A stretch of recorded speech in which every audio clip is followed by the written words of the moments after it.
c'est Olivier et Laureline. Bienvenue sur Tabibito, notre podcast qui vous fait voyager au Japon. Ici, nous vous emmenons à la découverte du pays du soleil levant et de sa culture à travers nos expériences de voyage. Tabibito, c'est aussi un podcast qui va à la rencontre de ceux qui y ont vécu ou qui s'y sont expatriés. Alors, partons maintenant ensemble à la découverte du pays du soleil levant.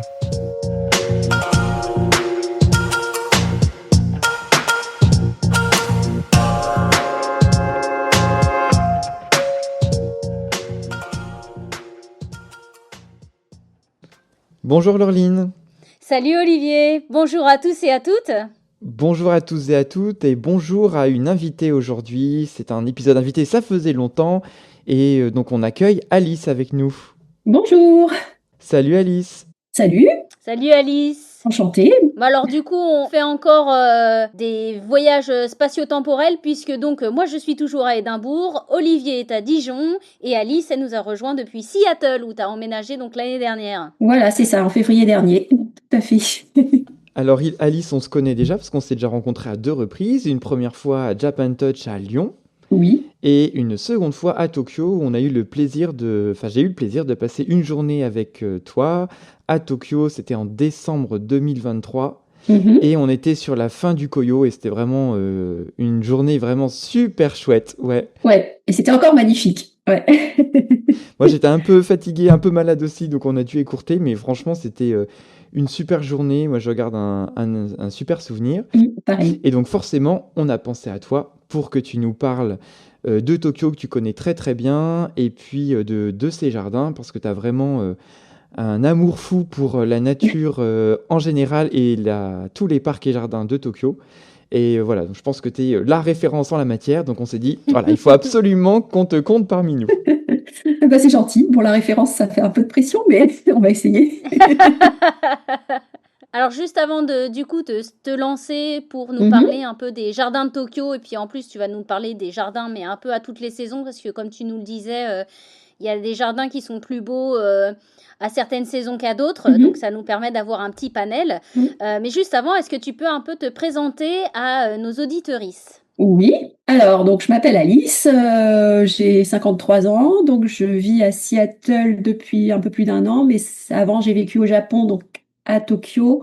Donc je suis arrivée pendant le Covid en novembre 2020 et je suis repartie en février donc 2024.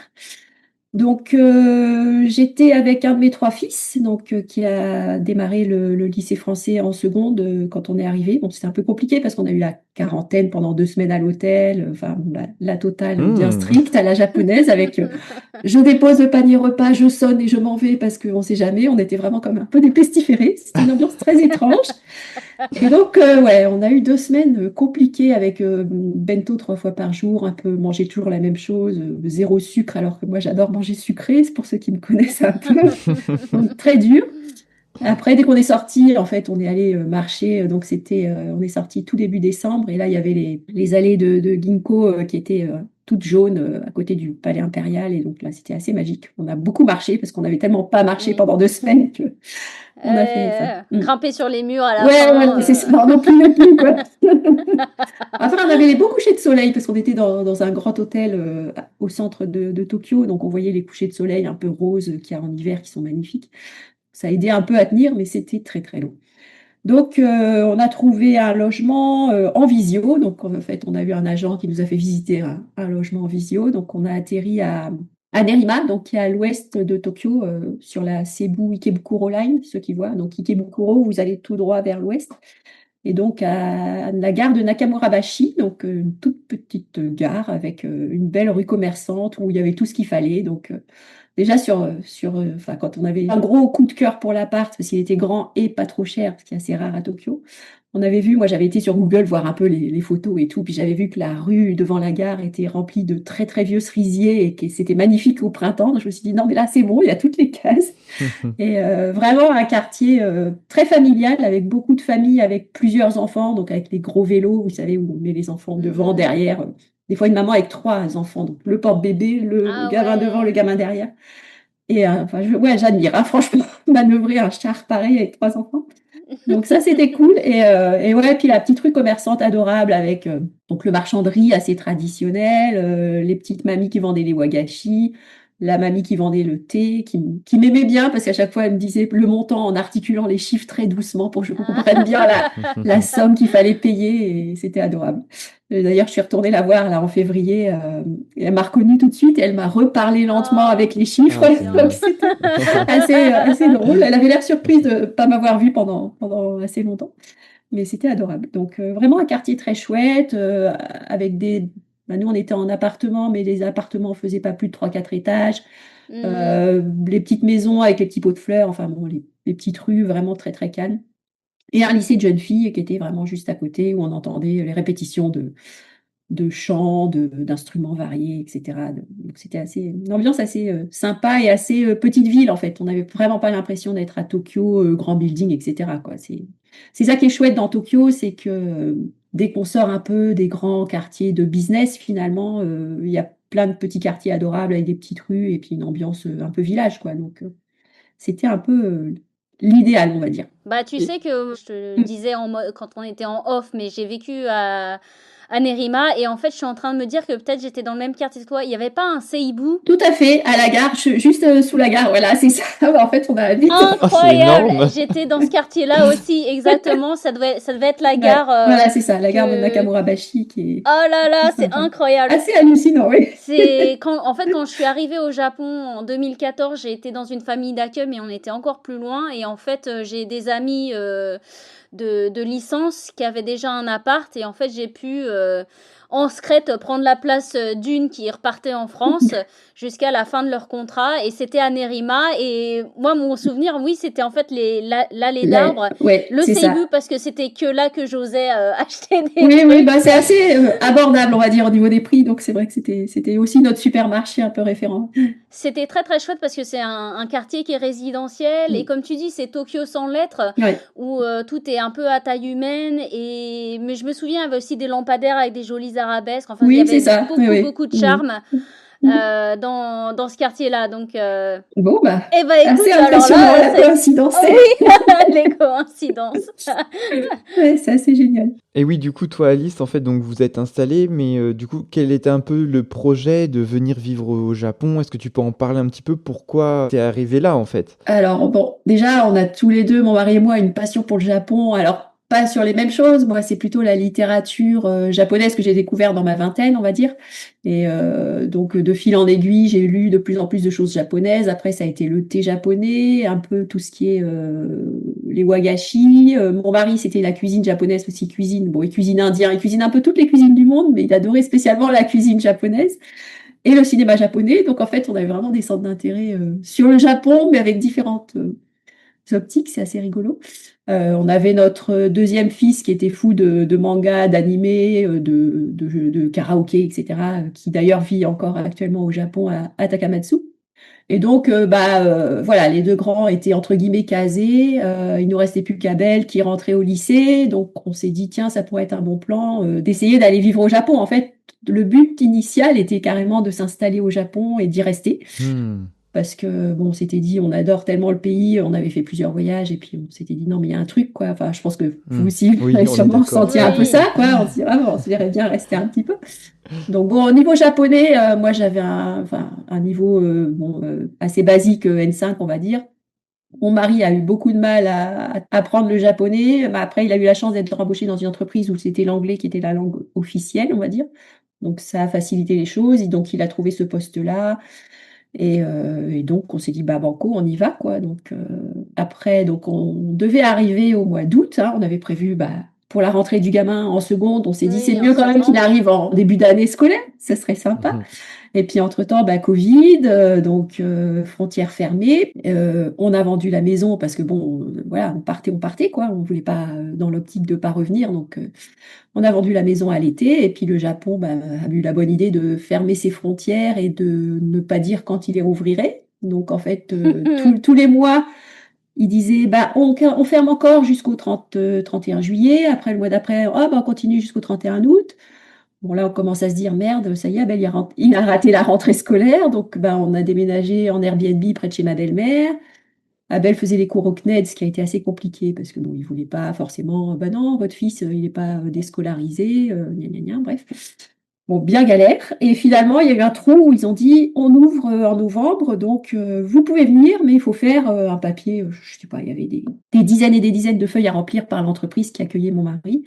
Alors, ils ont été super là-dessus. Ils se sont tout de suite mis à faire la paperasse. Donc, ça a été fait. On est passé dans le trou de souris de novembre. Ils ont refermé. Un mois après, ils refermaient. Donc, c'était assez chaud. Ah oui. Voilà. Ouais, ouais, il y a eu un trou. Après, ils ont refermé pour plusieurs mois. Et on s'est dit, mais on a vraiment eu un bol pas possible. Donc voilà, Abel est arrivé en cours d'année, mais le lycée français de Tokyo avait commencé à lui donner un peu les cours, lui expliquer, etc., les différentes matières. Donc, il a été assez bien accueilli à ce niveau-là. Et puis donc, ça s'est fait assez fluidement derrière. Et voilà, on avait prévu de rester. Donc, au début, on est resté à Nerima. Donc, pendant les années où on était là, on avait commencé à regarder pour acheter, etc. Puis, la situation professionnelle de mon mari s'est un peu dégradée. Les étrangers qui étaient embauchés dans l'entreprise ont commencé à partir parce que, bah, il y avait des petits soucis avec la hiérarchie japonaise. Et mon mari a commencé aussi à avoir les mêmes soucis. Et donc, voilà, on a commencé à chercher ailleurs et comme il bossait dans la tech, on a atterri donc aux États-Unis, qui est quand même le paradis de la tech, on va dire, on va pas se le cacher en termes d'innovation, etc. Et bon, ça a été assez compliqué, hein, donc notre fils avait fini, avait eu son bac, donc en termes de timing, ça se passait bien. Il est parti faire ses études à Montréal. Et puis nous, bah, mon mari a cherché différents endroits, puis on a fini par trouver à Seattle. Et moi, je suis voilà, restée un petit peu triste. J'ai eu beaucoup de mal à dire au revoir, on va dire, aux amis, et puis un peu la vie que j'avais là-bas. Mais bon, c'est un peu comme ça que ça, c'est pas toujours prévisible. Vous êtes resté combien de temps alors au total à Tokyo? Donc de novembre 2020 à février 2024, donc 3 ans et 3 mois. Moi, je compte en saison aussi. C'est assez, c'est assez sympa les saisons. J'enlève les étés parce que alors moi je déteste l'été japonais. Et j'ai vraiment en trois étés, j'ai pas réussi à apprécier l'été en dehors des kakigori et des fêtes où ça danse le soir, etc. Mais la chaleur écrasante, l'humidité, Ouais. je sais pas comment si vous avez vécu des étés japonais, mais c'était le point noir en fait l'été, hein. Toutes les autres saisons sont magnifiques, mais Bah ouais, moi justement, j'y vais pas à cause de ça et à cause du ouais, prix des billets d'avion. Donc ça fait deux bonnes ouais, raisons pour voyager sur d'autres mais périodes. c'est pas bête. Donc on a parlé un petit peu de la raison de ton arrivée au Japon, mais qui était Mm. plutôt liée à la profession de ton mari. Mais Ouais. du coup, toi, au niveau de ton activité, qu'est-ce que tu fais? Parce que tu fais aussi des activités en lien avec le Japon. Ouais, moi j'ai eu plusieurs vies professionnelles, hein. Ça va être compliqué. Alors déjà à la base, je suis ingénieure des travaux publics, alors comme ça c'est pas très sexy, donc. Bah tu peux bétonner une côte japonaise, hein? Mais non, voilà. En fait, j'ai fait ingénieur travaux publics, mais j'ai choisi une spécialisation en écologie. Donc en fait, j'ai fait tout ce qui est environnement. Donc j'ai travaillé au ministère de l'écologie pendant 5 ans. Donc je m'occupais de la gestion des eaux, donc les eaux de pluie essentiellement, voir comment justement végétaliser, faire de l'infiltration, enfin des choses comme ça. Après, donc, j'ai suivi déjà mon mari pour aller en Lorraine, à Nancy. Et donc, j'ai travaillé à Voies navigables de France pendant 10 ans, où je me suis occupée de végétaliser les cours d'eau, donc d'aménager les berges de façon écologique, de créer un peu des zones de frayère pour les poissons, des habitats pour les grenouilles, enfin vraiment de rendre les canaux, qui sont pas toujours très sexy, assez sympas pour la faune et la flore. Donc ça, c'était assez passionnant comme job. Mhm. Et puis, bah, le job a tourné à, bah, écoute, tu vas rester au bureau, faire des tableaux et des réunions. Donc là, moi qui aime bien être dehors et puis voir un peu comment ça marche, je me suis dit non, ça va pas le faire. Donc, je suis partie de la fonction publique. Comme j'avais 15 ans et 3 enfants, à l'époque, on avait le droit de partir en ayant une retraite Hmm. au prorata de nos années travaillées. Donc, j'ai Mhm. profité de l'occasion et puis je suis devenue formatrice en écologie pour les élus, en fait, dans les communautés de communes, etc., où je faisais de la formation. Et aussi dans les écoles d'ingénieurs pour essayer de former les petits jeunes à l'écologie. Donc, j'ai même fait de l'écologie pour les écoles d'informatique. Donc, c'était assez intéressant de leur expliquer comment on pouvait rendre les data centers plus écologiques, moins Mhm. Hmm. consommateurs d'énergie, C'est toujours etc. d'actualité. Qui est très, très, très actuel, oui. Surtout avec l'IA, là, c'est un peu chaud. Mais bon, il y a justement des gens qui travaillent pour essayer d'optimiser ça, mais il y a du boulot. Oui. Voilà, et puis bah, après, j'ai eu bah, Abel qui était petit et qui était souvent malade, et du coup, je me suis dit, bon, si j'arrêtais un peu, j'ai levé le pied, je me suis plus consacrée à la littérature japonaise que j'adorais, donc j'ai créé mon blog, j'ai commencé à travailler pour Journal du Japon, donc bénévolement, et après, je me suis fait un peu recrutée par les éditions Sully, donc qui publient les livres de Joran, par exemple, sur le Japon, enfin, qui une maison d'édition à la fois sur le bouddhisme et puis un peu sur la culture japonaise. où je gérais un peu leurs réseaux sociaux. Et oui, j'essayais aussi de leur trouver des auteurs et surtout des autrices, en fait. J'avais publié plusieurs copines, on va dire. Donc Stéphanie sur les Cento, Laetitia sur les Kokeshi, Joran qui a déjà fait 3 livres et qui travaille sur son 4e. Voilà, donc je me suis un peu orientée vers le Japon et en étant au Japon, bah, j'ai continué un peu dans cette voie-là. Donc j'ai commencé à travailler pour des sites de voyage sur de la traduction, sur de la rédaction d'articles.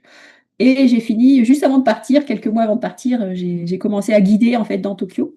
Et Mm. donc ça, c'était chouette. Donc j'avais en plus, je m'étais un peu mis le créneau jardin. Donc en fait, je faisais des demi-journées jardin pour un voyagiste. Et du coup, j'emmenais les gens dans les jardins en leur expliquant un peu l'origine des jardins japonais de Tokyo, qui sont très différents des jardins de Kyoto. Et puis, c'était vraiment assez sympa d'expliquer tout ça aux touristes, qui étaient très motivés puisqu'ils choisissaient justement l'option jardin dans le voyage. Donc, on faisait 4 heures dans les jardins. C'était cool. Eh ben écoute, c'est super. J'espère que tu as de bons restes alors, parce que du coup, tu vas pouvoir nous emmener sur plusieurs circuits là. J'ai pas révisé. Voilà. Non, non, ça va. Je pense que j'ai de bons rêves, j'ai surtout de bons souvenirs et des images en fait qui restent, je pense, voilà, qui restent un peu à jamais en moi, quoi, parce que c'était vraiment le coup de cœur. Enfin, pour moi, Tokyo, c'est pas Shinjuku, c'est pas Shibuya, c'est pas Shinagawa, c'est pas les quartiers lumineux avec les néons, avec les grands immeubles. C'est vraiment pas mon Tokyo. Donc, j'ai essayé de partager un peu le Tokyo différent avec les gens. Donc, c'est les jardins, c'est aussi tous les temples et les sanctuaires, parce qu'il y en a beaucoup, beaucoup dans Tokyo qui sont souvent très, très jolis, un peu des fois cachés ou excentrés, donc faut marcher. Et donc, comme j'avais du temps, comme j'étais freelance, souvent je bossais le soir et puis la journée, j'essayais de profiter un maximum de la ville. Donc, ce que je faisais, c'est que je me mettais dans une station un peu au pif, en fait, et puis je rayonnais à pied dans toutes les petites rues, et je pense que c'est comme ça qu'on apprécie le mieux Tokyo. Et donc les jardins, bah, alors, il y a les parcs et les jardins, enfin, il y a de la verdure un peu partout, hein. De toute façon, si on cherche bien, les temples aussi, hein, sont souvent très verts. Il y en a des temples avec des pruniers, il y a des temples avec des glycines, avec des sakuras, enfin tout ce que vous voulez, hein. Alors du coup, Alice, tu nous as un petit peu parlé de ton parcours et de ce qui t'a amené au Japon. Maintenant, on va partir sur un petit peu le côté plutôt touristique et donner envie aux gens de venir voir Tokyo plus précisément, parce que c'est vrai qu'on a très peu d'épisodes sur Tokyo au final. Et donc, comme on le disait au début de cet épisode, toi, ta spécialité, c'est un petit peu plus les parcs, un peu à toutes les saisons. Donc, comme ça, tout le monde aura un petit peu, pourra choisir en fonction de quand ils y vont. Et bah, peut-être qu'on va commencer plutôt sur les parcs dans Tokyo, et après, tu avais aussi des petits parcs en dehors. Petite chose plus sympa, moins bondée, on va dire, et tout aussi jolie. Donc ouais, faut pas hésiter Et à prendre. accessible de Tokyo. Donc, Voilà, en voilà. train. Oui, de toute façon, j'avais pas de voiture et on louait une voiture le week-end pour aller vraiment voir les rizières, les théiers Oui, un oui. peu. Mais au quotidien, on peut faire tellement de choses en train que ouais, faut profiter, prendre les bouts de ligne, aller un peu en dehors sortir de la Yamanote. Hein? Voilà. Et bah, du coup, on va te suivre. Ok, ça marche. Alors déjà pour Tokyo, alors si vous avez fait Kyoto, vous pensez voir des jardins comme à Kyoto, ce sera pas du tout pareil. On n'a pas du tout la même façon de faire les jardins, c'est-à-dire que les jardins de Tokyo, alors vous pouvez les identifier sur le site de la ville de Tokyo. En fait, il y a 9 jardins municipaux qui sont classés au patrimoine municipal ou national. Donc c'est vraiment 9 jardins identifiés. On peut avoir un pass annuel, donc c'est ce que j'avais pris parce que comme je faisais toujours un peu les jardins, donc voilà, donc c'est des jardins de l'époque Edo, globalement, donc à partir de 1600 et des brouettes, hein. Et donc c'est des jardins promenades, c'est pas le jardin à la Kyotoite où on s'assied et on regarde quelque chose, où tout est très resserré en termes de mousse, etc. Déjà, à Tokyo, il y a beaucoup moins de mousse. Si vous voulez des mousses, allez à Kamakura. Quand j'étais en manque de mousse, j'allais à Kamakura parce qu'il y a vraiment beaucoup de temples et beaucoup de mousse. Mais donc, à Tokyo, c'est des jardins promenades. Donc, c'est des jardins qui étaient faits par les daimyo ou les shoguns, en fait. C'est où on peut se promener avec ses amis, sa cour, etc. Et donc, souvent, c'est organisé autour d'un plan d'eau. Et donc, on se promène autour du plan d'eau, il y a des rochers, il y a des pas sur l'eau, enfin, c'est assez poétique. Il y a des vues, donc souvent, il y a des espèces de reconstructions de paysages naturels, donc des espèces de mini Mont Fuji ou mont d'autres choses, en fonction de là d'où vient le seigneur, en fait. Et donc, voilà, des cascades en pierre, beaucoup de choses autour des pierres, des lanternes, des formes des pierres avec l'île de l'éternité, des formes de tortues, de grues, etc. Enfin, on va pas rentrer dans les détails, mais si ça vous intéresse, il y a des bouquins qui existent pour reconnaître un peu les différents cailloux. Mais voilà, donc globalement, il y en a 9. Alors, ce que je faisais souvent, donc celui que je faisais le plus, je crois, c'est là où je démarrais mes circuits de jardin, c'est le Hamariq. Donc, le Hamariq, il est dans un quartier un peu de tours, donc c'est assez surprenant parce qu'il y a le grand jardin et autour, on voit des tours, donc c'est toujours un peu spécial entre tradition et modernité, comme dirait l'autre. Et donc, celui-là, il est très, très joli parce qu'il est vraiment organisé autour d'un grand, grand plan d'eau. Donc, c'est un jardin familial des Tokugawa, en fait. Donc, il date de 1600, autour de 1650 en fait. Bon, après, ça a mis un peu Mhm. de temps à être fabriqué, on va dire. Donc, bon, moi, j'adore parce qu'au milieu du plan d'eau, on passe un pont avec une glycine et on arrive sur une maison de thé où on peut prendre un matcha un peu zen. Bon, quand il n'y a pas trop de touristes, on va dire, allez-y tôt Oui. le matin, comme ça, ce sera plus simple. Bah d'ailleurs, on avait parlé dans notre épisode sur les balades à Voilà, Tokyo. c'est ça. Donc, il est assez reposant parce qu'il est vraiment grand. Donc, on a une vue assez dégagée. En termes de végétation, il y a beaucoup de pins qui sont vraiment magnifiques. Il y a des maisons de thé donc, qui ont été reconstituées enfin, comment elles étaient à l'époque. Donc, on peut vraiment voir la fabrication des maisons de thé. C'est assez ravissant, on va dire. Et puis, on peut marcher assez longtemps. Il y a même des endroits où ils chassaient le canard. Donc, on peut voir des espèces de canaux où, en fait, ils se mettaient cachés derrière les espèces de buttes autour du canal avec des grands bâtons avec un immense filet pour choper des canards. Donc, ils les attiraient avec d'autres canards domestiques. Enfin, une technique de chasse assez intéressante. Il y avait même des faucons aussi. Enfin, donc voilà, ils s'occupaient bien à l'époque, les shoguns, il fallait qu'ils s'amusent. Donc, lui, pour la saison, alors, il faut savoir, au Hamariq, par exemple, il y a une zone au fond du jardin qui est pleine de pruniers. Donc, si vous y allez fin février, vous pouvez admirer une espèce de... Ça fait un peu comme un champ de pruniers, un champ d'arbres Hmm. fruitiers. Donc, c'est assez regroupé. Mais c'est assez sympa, Mhm. ne serait-ce que pour sentir aussi le parfum et puis admirer les petites fleurs. Et ce qui est sympa aussi au Hamariq, alors c'est un peu différent des autres, c'est qu'au printemps, il y a des champs de colza, en fait, une immense zone de colza toute jaune. Et ce que je préfère, moi, c'est en septembre-octobre, il y a des cosmos. Donc là, c'est pareil, donc une Ah. immense zone de Mhm. cosmos. Et là, il y a plein de photographes partout.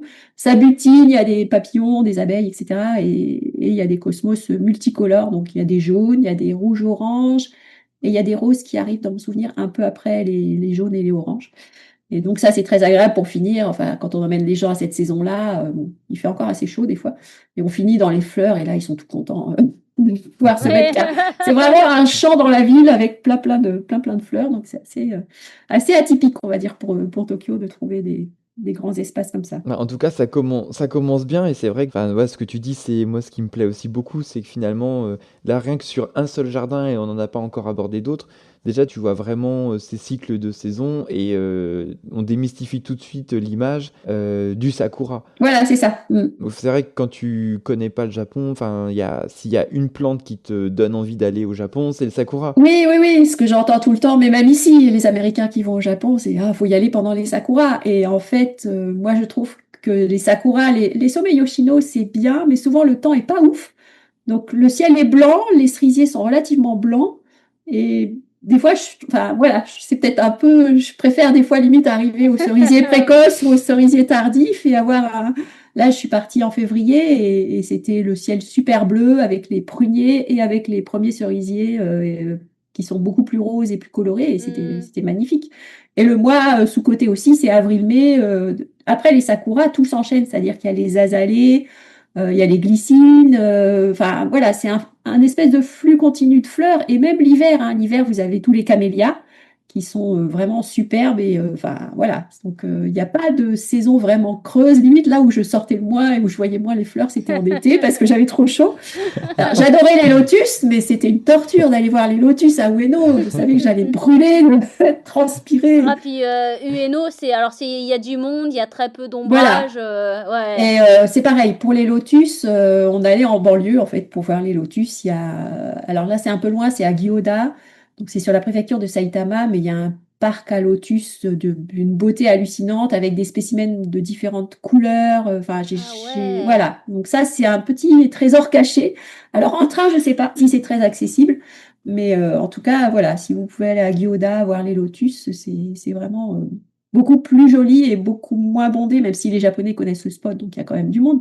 Mais voilà, c'est sur une grande zone. En plus, on peut cheminer sur une espèce de ponton en bois et on a la tête vraiment à hauteur de lotus, donc c'est top. Mais il fait très très chaud. J'ai emmené une amie une fois et je crois que j'ai jamais eu aussi chaud de ma vie. Et en plus, ça tape et le lotus fait pas trop parapluie. Les feuilles sont assez basses, donc on peut.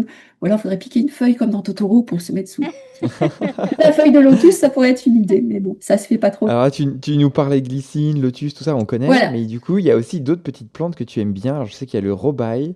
Alors, le robaille. Alors, C'est voilà, quoi? si vous allez au Japon fin janvier, début février, donc le robaille, c'est une plante jaune, enfin, aux fleurs jaunes un peu cireuses, donc déjà en texture assez rigolote, et qui a un parfum, alors on dirait du miel, en fait, je sais pas comment décrire, mais c'est vraiment assez capiteux et super bon. Et donc ça, vous pouvez le voir. Alors, vous pouvez en croiser dans Tokyo, dans les rues, hein. Souvent, vous vous promenez, vous sentez un truc, vous dites, tiens, il y a un truc qui sent. C'est comme ça que j'ai découvert, en fait. Je dis, ça sent un truc. Et donc, voilà, c'est un petit arbre qui paye pas de mine, un petit arbuste jaune. Mais il y en avait un dans le temple près de chez moi, enfin, en descendant au sud. Donc, vous prenez Nakamurabashi, vous descendez, je crois que c'est Saginomiya, vous sortez de la gare.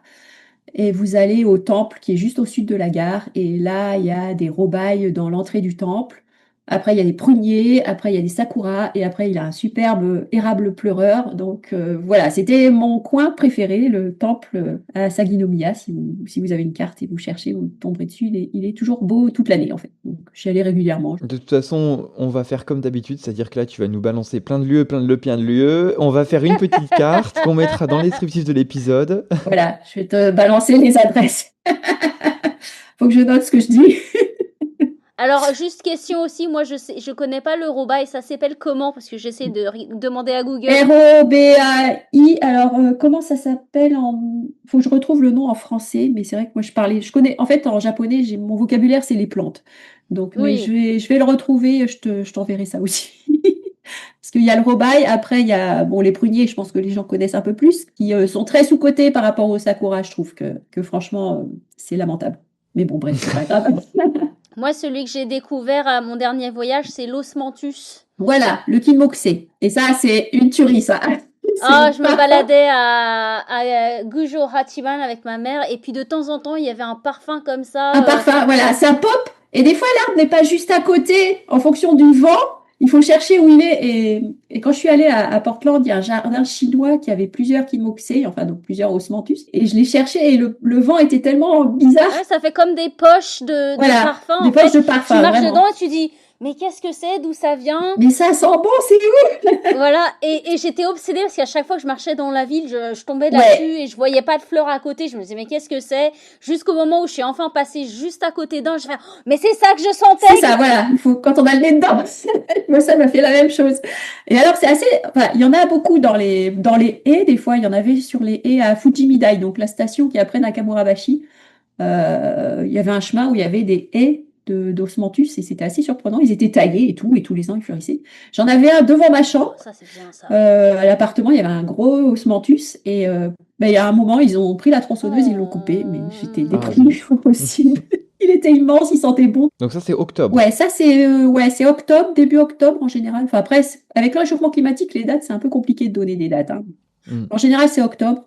Donc il fait encore beau. Octobre, c'est assez sympa pour visiter le Japon. C'est juste après la période humide et les grosses chaleurs, il fait encore chaud. Voilà, c'est ça. Il fait encore chaud, mais on sent que ça devient un peu supportable, donc on commence à apprécier. Voilà, Ouais. sur Tokyo, c'était assez chaud, mais dès qu'on s'éloigne un peu, ça retombe, mais c'est toujours agréable en fait. Voilà, c'est ça. Et donc septembre, pour moi, c'est les higanbana, donc c'est les licorices rouges, là, les fleurs un peu araignées. Ah oui. Ça, c'est magnifique aussi. C'est pareil, il y a un spot à faire accessible en train. Il faudra que je vous mette l'adresse. Où c'est carrément un champ au bord d'une rivière, enfin des kilomètres de fleurs magnifiques rouges. Donc ça, c'est superbe. Après, oui, donc les cosmos aussi, hein. Donc ça, c'est plutôt quand on va à la campagne, où on croise vraiment, il y en a à chaque coin de rue, il y en a un peu partout au bord des champs, etc. Donc les cosmos, les roses, moi, c'est mes préférés, bien sûr, parce que les roses, j'adore. Et puis donc, ouais, les osmanthus. Alors, si vous voulez sentir vraiment de l'osmanthus assez facilement, vous descendez à la gare de Mijiro, donc la gare de la Yamanote. Et donc là, juste à la sortie de la gare, il y a un gros arbre, et ça, c'est un osmanthus. Et il sent divinement bon quand, voilà, pour le sentir sans trop galérer pour en trouver. Et donc, c'est assez facile. Et il y en a beaucoup dans un de mes parcs préférés qui est un peu encore plus à l'ouest de chez moi, donc toujours sur la Cebu Line non, sur la Uedo, celui-là, à Hikarigaoka. Donc là, faut changer à Nerima et prendre la Uedo vers Ikarigaoka, qui est le terminus. Donc là, il y a un parc immense que je vous conseille en toute saison. Alors au niveau des sakuras, il est magnifique parce qu'il a plein de sakuras pour Hanami. Et là, c'est vraiment le Hanami familial avec les gens qui se mettent sous les arbres. Les arbres sont Mhm. assez bas. Donc pour faire des photos, c'est assez sympa. Les branches sont basses. Ça fait un peu vraiment toit de sakura. Donc il est magnifique là. Il est magnifique donc pour aller sentir les kinmokusei parce qu'il en a des énormes, mais pas vraiment en taille arbre, hein. Donc là, ils font plusieurs mètres de haut. Donc là, c'est assez génial. Et puis à l'automne, il a une allée magnifique de ginkgo, super jaune et qui est assez prisée par les touristes locaux, on va dire. Les Japonais, ils viennent tous là faire des photos. Donc lui, toute saison, donc le parc d'Ikarigaoka, qui est vraiment un parc familial en fait. Les gens viennent faire du skate, les jeunes, enfin il y a de la musique, il y a des gamins qui jouent à la balle, enfin il y a des chiens, il y a tout ce qu'il faut, quoi. Bon, on va quand même pas abandonner nos petits amis Sakura, parce que là, on a parlé on a alléché les gens avec des plantes qu'on ne connaissait pas. Alors, la seule déception, c'est qu'on puisse pas diffuser encore les odeurs à travers un podcast, mais peut-être qu'on y arrivera un jour. Ouais, ouais, ouais. Et sans oublier le Daphné qui sent la lessive aussi, le Daphné odorant. Mais ça, bon, je pense que vous le connaissez aussi. Moi, j'ai découvert à Tokyo. En fait, j'ai l'impression que j'avais développé plus de capacité olfactive à Tokyo que quand j'étais en France. Mais voilà, les sakuras. Alors, les sakuras, si vous faites les jardins traditionnels de Tokyo, souvent vous aurez un espèce de gros sakura pleureur qui fera un peu à l'entrée du jardin, que ce soit au Rikugien ou au Koishikawa qu'on avait fait ensemble à l'automne. Oui. Il a des sakuras pleureurs au bord du plan d'eau qui sont assez jolis, on va dire. Mais pour les sakuras, dans Tokyo, moi, je conseille toujours d'aller à Shinjuku-gyoen parce que pour moi, c'est le parc des sakuras, quoi. Je crois qu'il a des dizaines et des dizaines d'espèces. Donc, en fait, moi, j'allais à Shinjuku voir des sakuras, mais toute l'année. En hiver, il y a les sakuras, les Jugatsu sakura, donc les sakuras d'octobre qui fleurissent à partir d'octobre jusqu'à tout l'hiver, en fait, hein. Donc, il fait des fleurs beaucoup plus petites et beaucoup plus ciselées. Il y a un sakura de l'Himalaya, pareil, qui doit fleurir en hiver, d'un rose qui pète, enfin, assez hallucinant. Donc, faut pas hésiter à faire vraiment tout le tour. Shinjuku-gyoen, c'est très, très grand. Les gens, souvent, ils restent assez au bord et ils voient pas tout ce qu'il y a. Donc, à un endroit, il y a une roseraie magnifique. Donc, les sakuras, il y en a partout, partout, partout. Donc, il y a des spots différents. Il y a le spot classique où on peut aller pique-niquer sur l'herbe, qui est très sympa.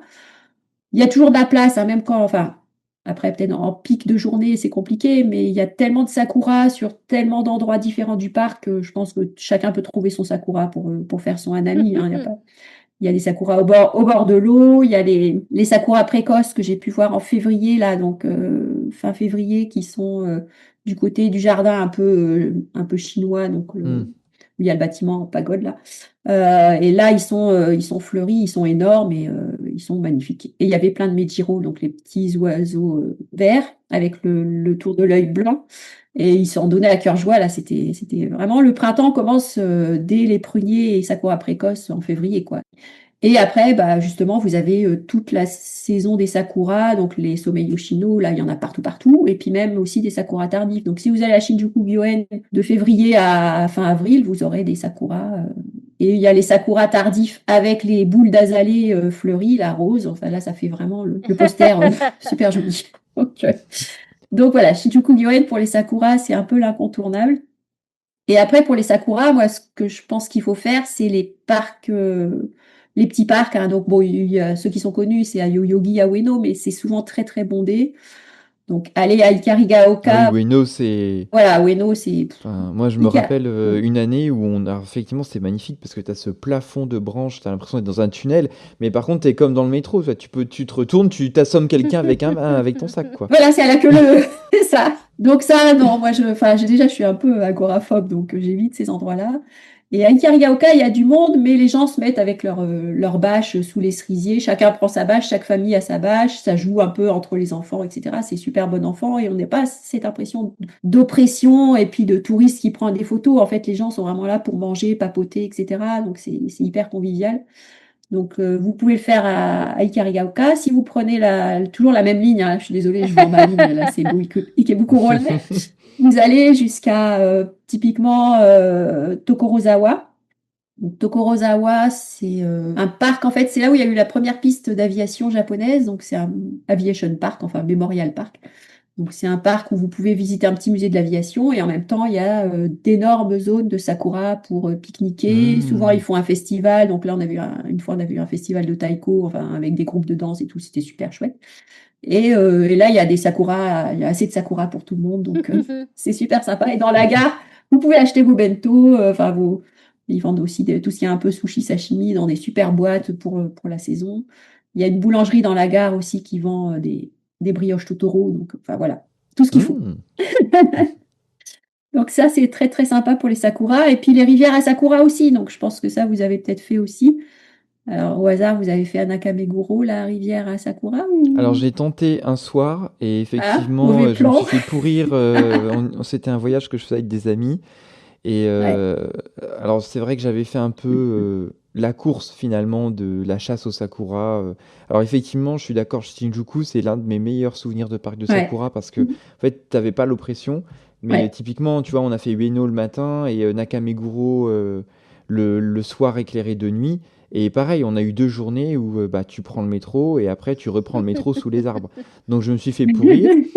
Et finalement, j'ai pas forcément un bon souvenir de ce spot-là, mais c'est vrai que c'est très beau. Alors, moi, je l'ai toujours loupé, les sakuras. À chaque fois que je suis passée, les arbres étaient verts. Donc, Ah mais au zut! moins, il y avait Ah, personne. pas de Alors là, bol. pour le coup, Ah, c'est sûr que c'est tranquille. Voilà, dès qu'il n'y a plus de sakura, dès qu'il y a les feuilles, il y a les pétales qui... t'as le quartier pour toi tout seul, pour le coup.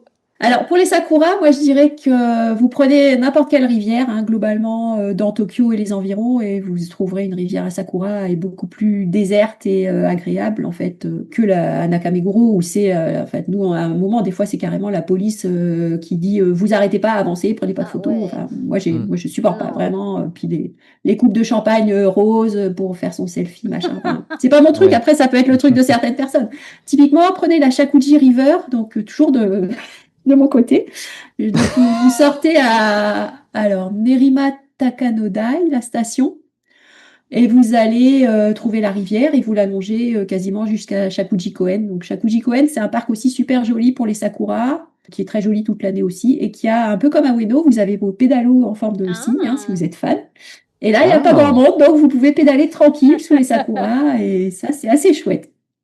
Donc, Shakuji Koen, Alors, il y a un plan d'eau avec justement les pédalos, etc. Et puis, de l'autre côté, il y a une zone beaucoup plus naturelle, en fait, où il y a plein d'oiseaux et il y a plein de papis photographes qui photographient les oiseaux toute l'année. Donc, ça, c'est pour un côté vraiment... moi, c'est vraiment le poumon vert où j'allais quand j'avais besoin de prendre l'air, faire le tour du plan d'eau. C'était assez chouette. Oui, puis finalement, comme tu le dis, là, je suis sur Google Maps, c'est vrai que c'est des grands parcs et en fait, Ouais. ben voilà, toi, tu as eu le temps d'y aller parce que tu vivais sur place et Mm. tu cherchais des alternatives.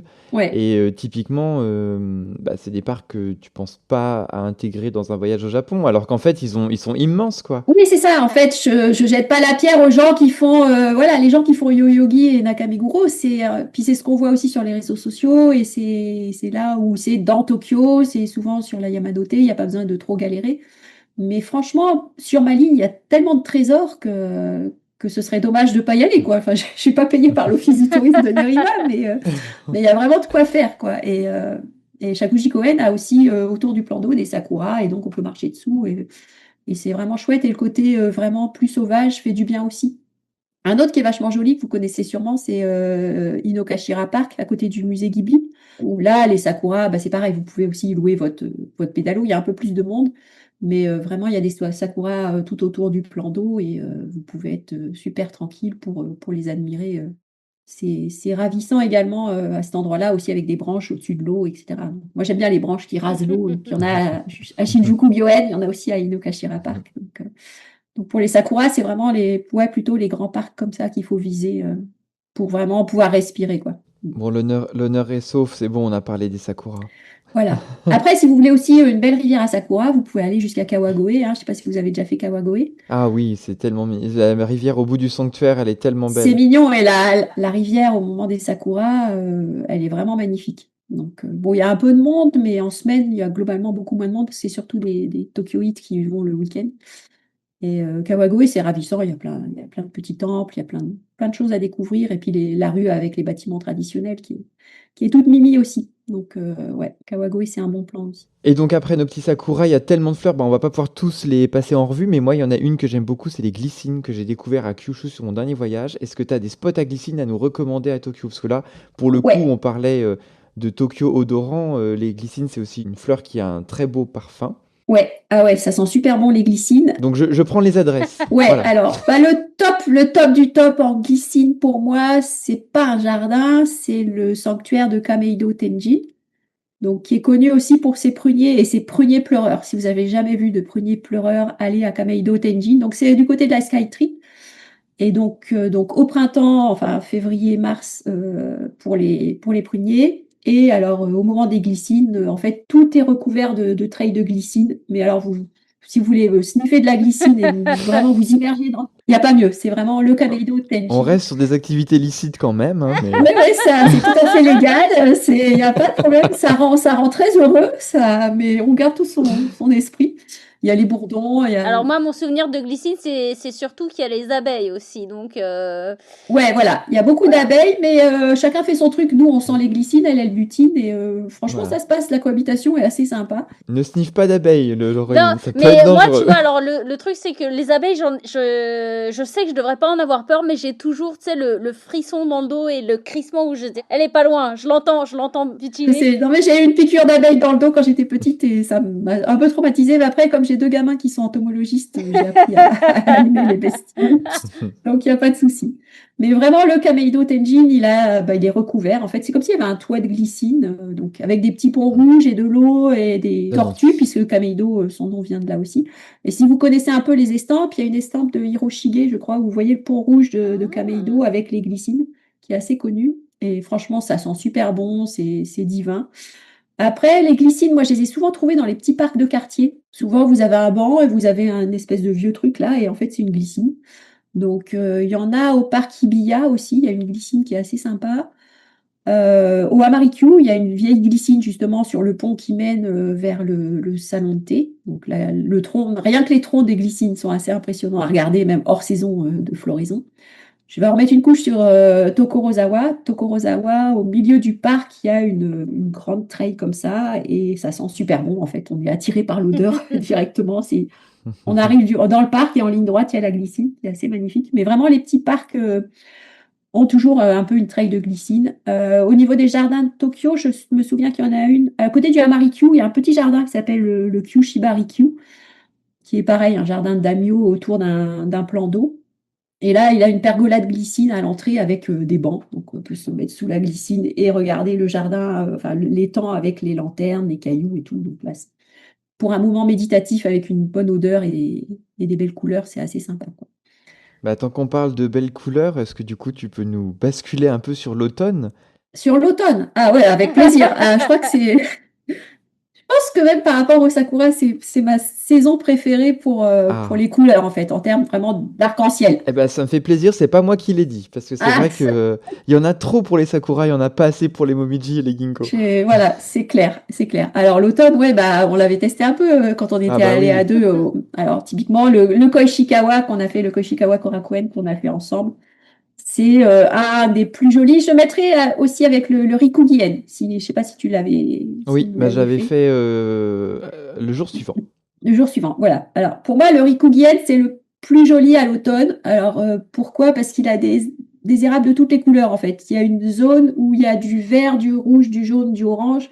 Je crois que j'ai pris des photos de ciel arc-en-ciel. Je crois que c'est un des plus beaux souvenirs que j'ai du Rikugien. Il y a aussi une zone où il a un pont en pierre assez connu, très très joli, et où il y a les érables. Donc là, on peut faire la photo parfaite de l'automne à Tokyo. Et il est où, dans quelle zone, ce parc-là? Le Rikugien, alors, j'aurais pu me localiser. Ben, il est entre Yanaka et Ikebukuro, Ouais, c'est ça. entre Ueno et Voilà, il Ikebukuro. est sûr. Je sais plus comment s'appelle la station. Donc, alors, si vous allez au Rikugien, ne loupez pas le jardin qui est juste à côté, qui est le Kyufurukawa. En fait, ils sont à peu près côte à côte. Il y a la station au milieu, donc il y a le Kyufurukawa et le Rikugien. Le Kyufurukawa, il est assez original parce qu'en fait, il a deux parties. Donc, il a une partie roseraie et il a une partie jardin traditionnel avec beaucoup d'érables et donc qui est assez sympa aussi à faire à l'automne. Donc, profitez-en pour faire les deux. Donc, est assez moderne, hein, il est plus récent, il a été créé fin 19e, et donc il a une espèce de maison en briques avec une roserie, on se croirait vraiment un peu en Angleterre ou enfin en Europe, et il a une partie traditionnelle avec des érables et un plan d'eau qui est assez joli. Et donc le Rikugien, ouais, pour les érables, c'est le top du top. Et le Koishikawa qu'on a fait aussi, qui est assez sympa parce qu'il y a une zone où il y a un plan d'eau avec des petits rochers et au fond les érables et puis un petit pot rouge, enfin très scénographique, très très joli et vraiment du rouge qui claque, on va dire. Donc voilà, si vous voulez votre cure d'érable bien rouge, il faut aller aussi au Koishikawa Korakuen. Bah, je vois tous les deux, ils sont pas super éloignés non plus, ça peut se faire dans une journée. Voilà, c'est ça. En fait, souvent, quand je faisais guide, j'emmenais faire les deux. Et c'est assez sympa parce que vous avez vraiment deux choses un peu différentes et donc deux visions un peu différentes de l'automne. Et à l'automne, vraiment, c'est très, très, très joli, quoi. Donc, voilà. Si vous voulez aussi d'autres érables dans un spot un peu moins connu, c'est le jardin botanique. Alors, qui s'appelle aussi Koishikawa, mais il faut pas confondre. Donc, il y a le Koishikawa Korakuen et il y a le jardin botanique de Koishikawa, où là, vous avez près des serres une allée d'érable assez basse. Et donc, vous passez dessous, ça fait un tunnel d'érable. Et ça, c'est assez rare sur Tokyo. Donc, il est assez sympa à visiter ce jardin-là, que je vous conseille aussi au moment des sakuras, d'ailleurs, parce qu'il a des sakuras assez bas et très jolis. Bon, après, c'est un jardin botanique. Donc, vous avez aussi voilà, différentes espèces d'arbres, différentes espèces de plantes. Moi, j'aime bien le côté aussi botanique, apprendre des choses un peu sur les jardins, sur les plantes. Donc, celui-là est très, très joli. Donc, érable, ouais, Rikugien, Koishikawa Korakuen, Inokashira Park, dont je vous ai parlé tout à l'heure pour les sakuras, est aussi assez joli pour faire des belles photos et le plan d'eau avec des érables aussi multicolores, hein, vraiment. Moi, j'aime bien le côté où il y a toutes les couleurs d'érable. Donc, parce que finalement, il y a non, mais il y a une grosse diversité d'érables et je trouve que les oranges ou les jaunes sont aussi assez magnifiques des fois. Donc, et puis, comme spot aussi sympa, c'est d'aller aux Ojoji, là où il y a toutes les petits Ah ISO. oui. Là, vous pouvez aussi avoir des érables pour avoir la tour de Tokyo et les érables pour faire des belles photos. C'est assez sympa. Bon, on a des points pour faire 8 voyages là au moins, Alice. Oui, au moins, juste sur Tokyo. Oui, en 3 ans, de toute façon, je me suis pas lassée. Et bien sûr, Shinjuku Gyoen a aussi des beaux érables sur la partie un peu, comment je dirais. Donc, il y a la zone de Sakura et derrière, en fait, il y a la zone érable. Donc, mais bon, vous trouverez, hein, de toute façon, faut faire le tour. Oui. Il suffit de suivre la foule ou les appareils photo. Voilà, c'est ça. Souvent, suivez plus les Japonais que les touristes parce que eux, ils savent, ils tracent tout de suite à la plante de saison pour aller faire la photo de saison. Donc ça, c'est assez sympa. Bon alors du coup Alice, tu nous as quand même bien baladé dans Tokyo, on a découvert plein de jardins et tout plein de saisons différentes. Avant de passer un petit peu à une dernière partie de cet épisode avant les coups de cœur, est-ce qu'il y a d'autres jardins que tu voulais nous faire découvrir en particulier et qu'on n'a pas abordé encore? Alors, jardin, peut-être pas, mais spot à fleurs, si ça vous intéresse. Ah bah oui, on prend aussi. Alors, bon, un qui est assez connu, hein, mais qui vaut vraiment le coup au niveau des azalées, c'est le sanctuaire de Nezu. Donc là, si vous avez la chance de pouvoir y aller, c'est une sorte de colline de boules de glace roses, blanches, violettes. Donc c'est vraiment magnifique à faire et plutôt essayer toujours d'arriver un peu tôt le matin pour éviter la grosse foule. Mais c'est vraiment un sanctuaire qui est ravissant et au moment des azalées qui est impressionnant à regarder. Non, puis en plus, c'est un coin de Tokyo qui est très sympa pour s'arrêter. C'est pas loin de Yanaka. Oui, voilà, c'est une escale entre Yanaka et puis d'autres choses. Vous trouverez en plus des... Ah, puis en cerisier, il y a le cimetière de Yanaka aussi. Le cimetière de Yanaka qui est très très joli. Ouais, ouais, très très sympa le cimetière de Yanaka. On en a parlé dans un épisode précédent d'ailleurs, je ne sais plus quel numéro, mais c'est dans la liste, vous avez voilà, qu'à donc, scroller comme des grands. Ouais, c'est vraiment un coin sympa. Yanaka, c'est adorable. Il y a des petits cafés super chouettes. Enfin, ça fait une belle journée, je pense, de promenade. Au niveau des hortensias, parce qu'on n'en a pas parlé. Alors, les hortensias, c'est pas la saison la plus folichonne parce que c'est entre guillemets la saison des pluies, sachant que moi, j'ai pas trouvé que c'était vraiment très très pluvieux les 3 années où j'y étais. Donc c'est juin, ça. Ouais, c'est juin. Il y a des hortensias partout, hein, dans les jardins, au bord des immeubles, etc. Donc, vous manquerez pas d'hortensias. Mais si vous voulez vraiment voir un coin super impressionnant d'hortensias, il faut aller à Odaiba et faut faire. Alors, ça doit être identifié sur Google comme le coin à hortensia. Donc, c'est un escalier, enfin, des escaliers qui sont, mais vraiment au milieu des hortensias. Donc, c'est des boules et des boules et des boules d'hortensia et vous montez dedans et c'est assez fabuleux. Donc, Odaiba pour les hortensias, là où il y a la grande roue aussi, il y a tout un coin avec des hortensias, toutes les couleurs, toutes les tailles de boules. Vous pouvez vraiment vous éclater au niveau photo et c'est vraiment sympa. Après, pour l'automne, si vous avez envie de faire des musées, je vous conseille d'aller au musée. Alors, ça n'a rien à voir avec le sanctuaire de Nézou, mais le musée Nézou, qui est un musée avec une très très belle collection de pièces, de poterie, etc. Et qui en même temps, à l'automne, a un immense jardin avec plein d'érables où c'est très très très très beau et assez grand en promenade et pas souvent abondé en fait. Donc, ça combine musée et jardin. Puis il y a même un petit restaurant aussi en même temps si vous voulez vous poser dans les érables. Donc ça, c'est un coin que j'avais bien aimé, qui était assez méditatif, on va dire.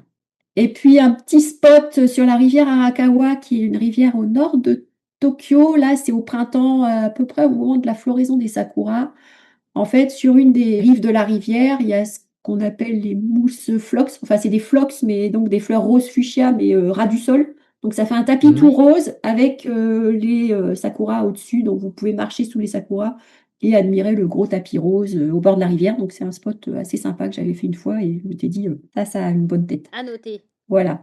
Donc c'est à peu près, je pense qu'avec ça, vous avez de quoi vous occuper, quelle que soit la saison. Puis sinon, bah, vous n'hésitez pas à m'envoyer un petit message si vous cherchez des spots à fleurs sur Instagram ou des choses comme ça. Donc, Alors oui, puisque du coup, on peut te retrouver sur Instagram, donc sur le compte Lire le Japon. voilà, c'est ça. Et c'est une accroche pour parler de la suite, puisque du coup, tu racontes ce que tu lis, mais tu écris aussi. Voilà, j'écris. Alors j'écris, bon, j'ai toujours un peu écrit depuis que je suis gamine, hein. J'avais un journal intime et puis voilà. Et Rose Sakura. voilà. Tout à fait, avec beaucoup de fleurs.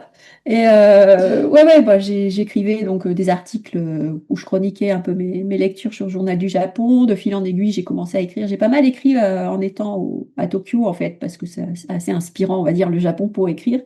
Et puis, comme j'avais beaucoup lu des haïkus, je me suis lancée un peu dans l'écriture de haïkus.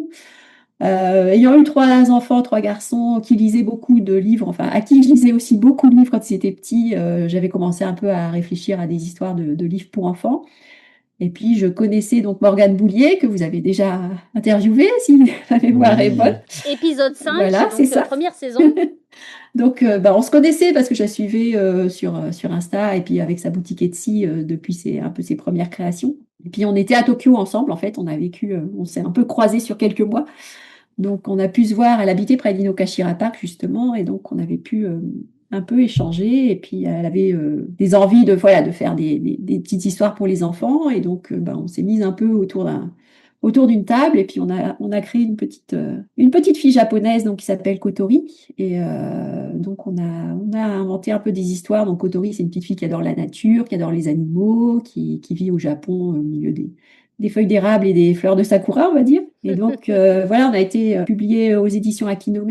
Donc, on a fait 5 petites histoires de Kotori. Donc, c'est des livres bon, pour les petits à partir de 3 ans. Enfin, il y a pas d'âge, hein. Moi, j'ai des adultes qui m'achètent Kotori juste parce que c'est joli.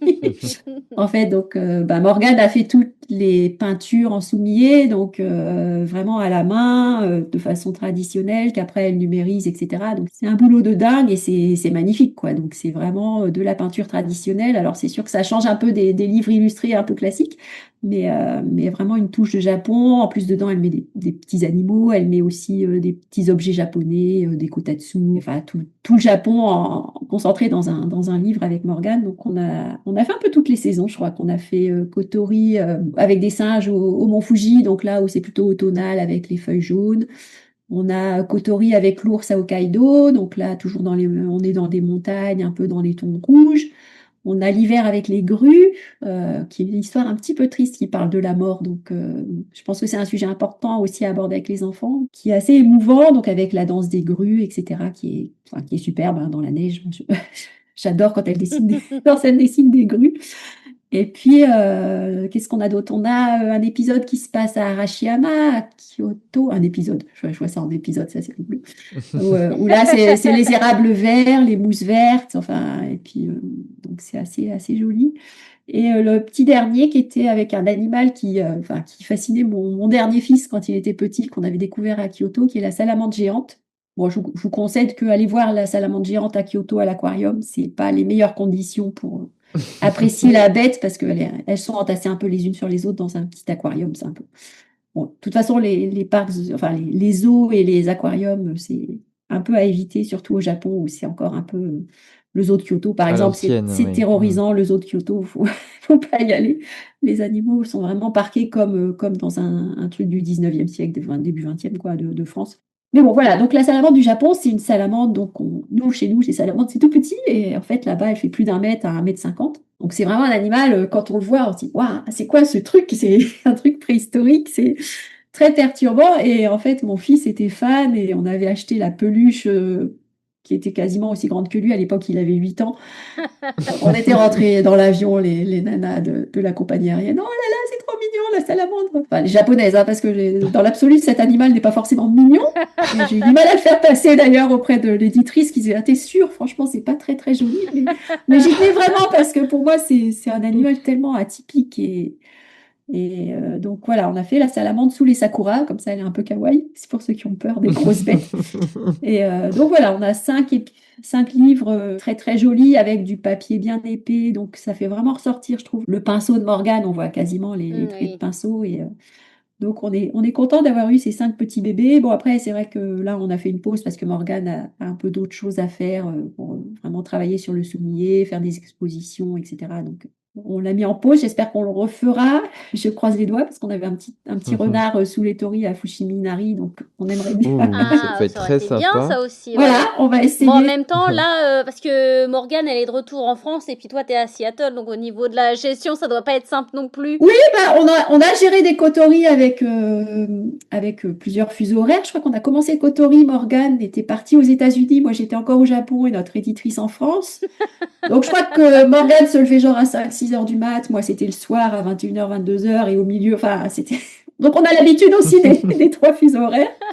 Mais voilà, donc ça, c'était vraiment une chouette expérience et c'était assez magique parce que je pense que Morgane et moi, on a la même sensibilité végétale, nature, on va dire. Je pense que quand on se parle, on se comprend tout de suite, en fait. Donc, je faisais les textes, je mettais un petit blabla sur comment je voyais la scène et après, elle m'envoyait des Hmm. esquisses et c'était, ouais, mais t'es dans mon cerveau, c'est encore mieux Hmm. que ce que j'avais imaginé. Donc, c'était un vrai bonheur de bosser avec Morgane, c'était vraiment chouette. Et puis là, plus récemment, du coup, tu as sorti un livre de haïku. Là, c'est pas des dessins, mais des photos. Voilà, donc plus récemment, c'est des poèmes que j'ai écrits et donc c'est un photographe baroudeur, Alexandre, c'est vraiment, il fait l'Inde, enfin si vous pouvez aller, je vous mettrai peut-être son Instagram aussi, mais il fait des portraits hallucinants de jeunes femmes indiennes, etc., ou de vieux Indiens, enfin, il est vraiment super doué et donc il avait fait un voyage, il a vécu au Japon, il avait fait pas mal de photos. Donc, on a fait une sélection autour du wabi-sabi. Donc, la notion de wabi-sabi, c'est un peu compliqué à expliquer. À la fois, c'est le passage du temps avec l'usure des choses, et puis le côté imperfection, en fait. Donc, vous voyez bien, les céramiques japonaises sont toujours un peu biscornues, ou qui ont toujours un petit peu un grain, ou une couleur, une petite tache. Oui, puis ça fait partie de la singularité aussi Voilà, c'est d'un ça. objet. Donc, c'est à la fois le temps qui passe et qu'on sent passer sur la patine du bois, sur plein de choses au Japon, hein. Bah, la mousse, pour moi, c'est un peu la notion de wabi-sabi, c'est-à-dire le temps passe, la mousse se met sur les objets, on n'y touche pas, on laisse pas mal de choses un peu dans leur jus, le bois se patiner, etc. Et donc, on a travaillé autour de tout ça, donc autour à la fois donc, du végétal, enfin, ce que je préfère aussi mettre en poème. Je trouve que la nature, c'est vraiment ce qui convient le mieux au haïku. On a travaillé un peu aussi sur la notion de tout ce qui est un peu traditionnel au Japon, donc le thé, également tout ce qui est temple et sanctuaire, où là, on voit vraiment le passage du temps. Si vous avez l'occasion de vous perdre dans la campagne et de trouver un vieux torii ou alors un vieux temple complètement décrépit, c'est ça qui est joli. Puis les marches de pierre qui sont un peu creusées tellement elles ont été piétinées par les pèlerins. Donc voilà, on a fait une superbe photo et un haïku qui se répondent avec un kanji un peu pour évoquer un mot japonais très, très emblématique du wabi-sabi. Donc ouais, c'est un très beau livre aussi. Et en fait, c'est vrai qu'avec les éditions Akinome, il y a aussi la qualité de l'impression, du papier, de la couverture. Enfin, ils travaillent vraiment beaucoup sur le qualitatif de l'objet en lui-même. Donc, on a une chouette maison d'édition qui est spécialisée dans le voyage, dans la découverte et qui a pas mal de beaux titres japonais si vous avez l'occasion d'aller jeter un œil sur leur catalogue. Voilà, donc pour l'instant, j'en suis là. J'ai écrit d'autres projets, mais qui ne sont pas encore validés. Donc, j'attends un peu. Là, je suis un peu en phase d'attente. Mais voilà, normalement, j'espère qu'il y aura d'autres choses qui vont venir. Toujours un peu de haïku, parce que ça, j'en écris régulièrement. Et puis sur les sucreries, parce que c'est mon autre passion en plus des jardins. Les wagashi, les parfaits, les kakigori, enfin voilà, on pourrait faire un épisode sucré aussi. Il y aurait de quoi raconter plein Avec de toutes les choses. bonnes adresses. Ouais. Ah, ça, il y a de quoi bien manger. C'est un peu ce qui me manque ici. Il y a quelques cafés, mais on est plus dans l'américain un peu plus mastoc avec les grosses cones, les gros carrot cake. Mais bon, ça va. J'ai trouvé quand même quelques matchas Bon, sympas. bah, du coup, je pense qu'on a fait un peu le tour. On va Mhm. pouvoir passer au coup de cœur. En tout cas, on Ouais. pourra donc te retrouver sur ton Instagram. Voilà, alors, il est très fleuri, hein. Vous pouvez découvrir aussi la côte ouest. Moi, tu vois, je crois que j'ai mis plein de petits drapeaux sur mes cartes Google et je pense que tous les jardins, ça doit être de ton compte à toi que j'ai dû les repérer. C'est possible, ouais. Après, il faut scroller un peu pour arriver quand j'étais au Japon. Mais sinon, voilà, un petit message et je vous répondrai avec plaisir sur des recommandations. Ce sera parfait. Bon, bah, c'est parfait. Du coup, on va passer sur la section Giggle. Et comme c'est devenu notre habitude avec les épisodes invités, c'est à notre invité de lancer notre saga. Donc, Ok, nous t'écoutons. voilà. Eh bien, jingle, c'est parti. まもなく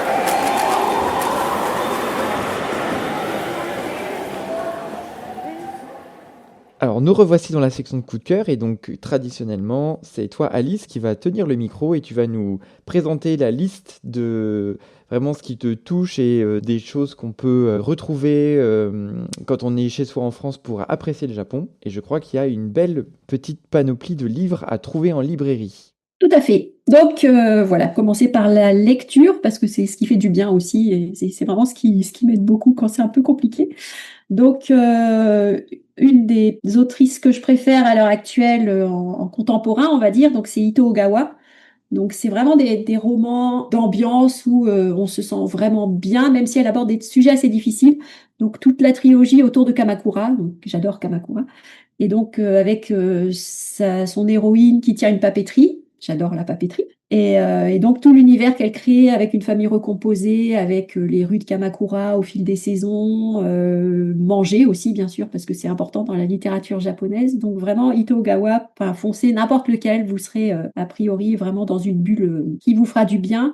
Et côté un peu littérature comme ça, qui fait du bien, il y a aussi Aki Shimazaki, qui est japonaise, mais qui vit au Canada et qui fait pareil des livres familiaux avec le point de vue de différents personnages dans chaque ouvrage sur des problèmes assez compliqués, parfois sur le deuil, sur la famille recomposée, sur beaucoup de problématiques, tout en enrobant ça avec des fleurs, avec de la céramique, etc. Et vraiment des ambiances, enfin, comme la littérature japonaise sait le faire, c'est-à-dire parler des sentiments aussi via la nature, via les petites choses, les petits riens. Donc voilà, en littérature. Après, je vous invite à lire les traditionnels, on va dire, plus classiques, mais vraiment en contemporain, les éditions Piquet et les éditions Actes Sud font du bon boulot sur les collections japonaises. Donc, après, voilà. Sur Journal du Japon, régulièrement, je fais des chroniques de mes coups de cœur littéraires. Donc, vous pouvez aussi en profiter pour aller jeter un œil. Après, quand vous êtes en France, moi, quand j'étais en France, que j'avais besoin de Japon, souvent je prenais un TGV pour aller à Paris, on va dire. Donc, en surveillant les expos qu'il y avait au musée Guimet ou à la Maison de la Culture, il y avait toujours moyen d'avoir quand même des sacrées belles expos, hein. Ouais. Ah, il y a toujours de belles choses, ouais. Donc, il y a une belle programmation, donc ça, c'est assez sympa. Vous profitez-en pour aller dans le quartier japonais, faire vos courses en épicerie, puis faire voilà, des wagashi, des pâtisseries, aller chez Tomo, aller chez Toraya. Enfin, bon, je pense que ça, les passionnés connaissent un petit peu. Et puis après, sur Instagram aussi, il y a beaucoup de jolis comptes autour du Japon. Bon, ma meilleure amie au Japon, donc c'est Océane, donc, du compte June et Septembre, si vous la connaissez pas sur Instagram. Oui, je la suis sur. Alors, au niveau Ouais. photo, très très douée. Voilà, elle fait des photos d'une Magnifique. poésie hallucinante et bon, moi ça me fait toujours du bien de voir ces photos. Et puis côté kawaii, alors j'ai une amie donc qui est Kayla, donc qui est au compte Rainbow Holic, donc qui fait de la papeterie et qui envoie de la papeterie japonaise aux quatre coins du monde en fait. Donc et puis qui fait des blogs kawaii sur son Japon, son Tokyo kawaii, les meilleures papeteries de Tokyo. Elle adore le matcha comme moi. Enfin voilà, il y a ces petits blogs du quotidien. C'est vraiment une personne avec laquelle je m'entends bien parce qu'on est vraiment sur le kawaii, le sucré et le feel good quoi. Et elle fait du journaling à un niveau très très haut. Donc ça, c'est assez sympa.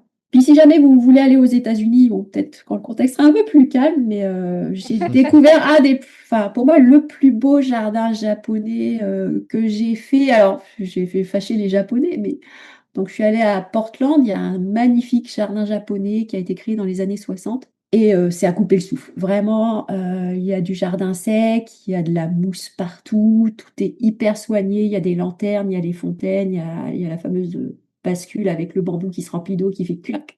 Et vraiment, on ferme les yeux, on se croit au Japon. Et donc, gros, gros coup de cœur pour le jardin japonais de Portland. Voilà, donc un peu ce qui m'aide à tenir. Et puis en musique, quand j'ai pas la frite, je mets de la musique d'Okinawa parce que j'adore aussi Okinawa. Et donc le son du sanshin, donc qui est l'espèce d'instrument local fait en peau de serpent, etc. Et ça donne la pêche en fait, parce que ces gens-là, ils ont toujours la pêche, ils chantent tout le temps. Et donc le groupe Begin, donc qui est un groupe très très sympa, qui fait des chansons, des fois à un rythme un peu doux, et des fois vraiment où tu as envie de danser, quoi, de le fait de danser. Ils ont une chanson sur la bière Rouen, typiquement. Alors, je ne sais pas si vous êtes allé à Okinawa, mais c'est la bière d'Okinawa que mon mari adore. Moi, je ne bois pas de bière, mais donc vraiment, ils font des chansons sur un peu tous les sujets, sur la nostalgie du pays, etc. Et si vous ne connaissez pas Okinawa, là, c'est carrément un autre Japon, mais qui est tout aussi sublime à visiter et toute l'année, quoi. Bah écoute, je trouve que c'est une belle conclusion pour terminer cet épisode, Oui. puisqu'on termine sur Okinawa, qui nous a été présenté dans le podcast par Stéphanie, et que tu connais très bien aussi. Très bien, oui. Donc voilà, et finalement le monde est petit parce qu'on se retrouve un petit peu toutes et tous dans ce podcast. On arrive à retrouver les liens entre les gens au niveau des invités. Des amis, ouais. C'est vrai. Et ça c'est chouette, mais on est toujours en bonne compagnie et donc ça fait très plaisir. Donc j'espère en tout cas que cet épisode vous aura plu, et nous on va s'attacher maintenant avec Laureline à réécouter et redécortiquer tout cet épisode pour vous faire une carte blindée de spots de jardin. Et voilà, on espère qu'en tout cas vous allez pouvoir piocher comme ça un petit peu des idées pour vos voyages. Et puis pensez à nous quand vous serez le nez en l'air ou le nez dans une fleur pour votre prochain voyage à Tokyo.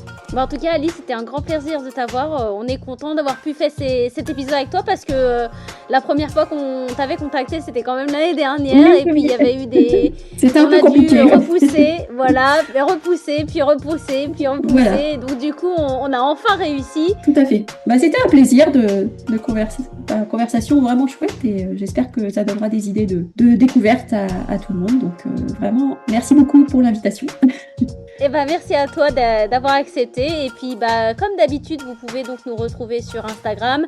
N'hésitez pas à nous laisser des petites étoiles sur Apple Podcast et Spotify. Vous pouvez même nous laisser des commentaires maintenant sur Spotify. Et vous pouvez retrouver Alice sur Instagram, sur le compte de Lire le Japon. Et puis sur ce, on se retrouve le mois prochain pour de nouvelles aventures. Et puis un peu plus tard avec d'autres invités super chouettes pour nous faire découvrir un autre Japon. À très bientôt.